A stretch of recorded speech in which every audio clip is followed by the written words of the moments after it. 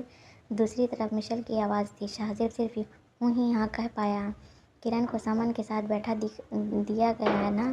وہ یقیناً ساتھ بیٹھے بہت اچھے لگ رہے ہوں گے۔ کرن نے آج وہ پایا ہے جو میری قسمت میں نہ تھا۔ شہزیب کان سے فون لگائے اس دیوانی لڑکی کی تکلیف کو سن رہا تھا، لیکن خاموش تھا۔ شہزیب، تم سمن کی آنکھوں میں چھپا کرب کا ایک ہلکا سا احساس دیکھ رہے ہو۔ یہ احساس میں ہوں، یہ احساس میری محبت کا ہے زیب۔ وہ شاید رو رہی تھی، اس کی آواز میں کپکپاہٹ تھی۔ مشل، میں فون رکھ رہا ہوں۔ شہزیب کے گلے میں بھی گولا اٹک رہا تھا۔ مت رکھو زیب، پلیز مجھے نکاح میں موجود رہنے دو۔ مجھے اس احساس کو جاننے دو کہ اپنی من پسند چیز کسی کو سونپنا کیسا ہوتا ہے۔ مجھے یہ درد محسوس کرنے دو، وہ بولی۔ شہزیب خاموش ہی رہا۔ نکاح کی رسم شروع ہوئی۔ کرن سے پوچھا گیا اور اس نے بڑے اطمینان سے حامی بھر لی۔ پیپر سائن کیے۔ پھر سمن سے پوچھا گیا، شمن شاہ ولد سکندر علی شاہ، کیا آپ نے کرن شاہ کو جیون ساتھی کے طور پر قبول کر لیا؟ پھر دہرایا گیا۔ سمن وہاں ہونے کے باوجود بھی وہاں نہ تھا، اور پھر تیسری بار کہنے کے بعد اس نے بلند آواز سے قبول کر لیا اور نکاح نامے پر سائن بھی کیے۔ ہر طرف مبارکباد کا ایک شور اٹھا، اور اسی وقت مشل نے فون ڈسکنیکٹ کر دیا۔ شہزیب یقیناً پریشان ہو گیا تھا۔ وہ سمن اور کرن کو مبارکباد دے کر کھانے سے پہلے ہی دلی کے لیے نکل پڑا، لیکن دوری منٹوں کی نہیں گھنٹوں کی تھی۔ اور پھر جب 5 گھنٹے کا سفر طے کر کے وہ سیدھا مشل کے ہاسٹل پہنچا تو ایک بری خبر اس کا انتظار کر رہی تھی۔ وارڈ نے اسے خبر دی، آج شام یہاں روڈ پر ایک ایکسیڈنٹ ہوا۔ ایک تیز رفتار گاڑی سڑک کراس کرتی ہوئی لڑکی سے ٹکرائی، اور وہ لڑکی مشل اسد تھی۔ اسے اسپتال پہنچا کر یہاں فون کیا گیا۔ اب تک شاید اس کے ماں باپ بھی الہ آباد سے آ چکے ہوں۔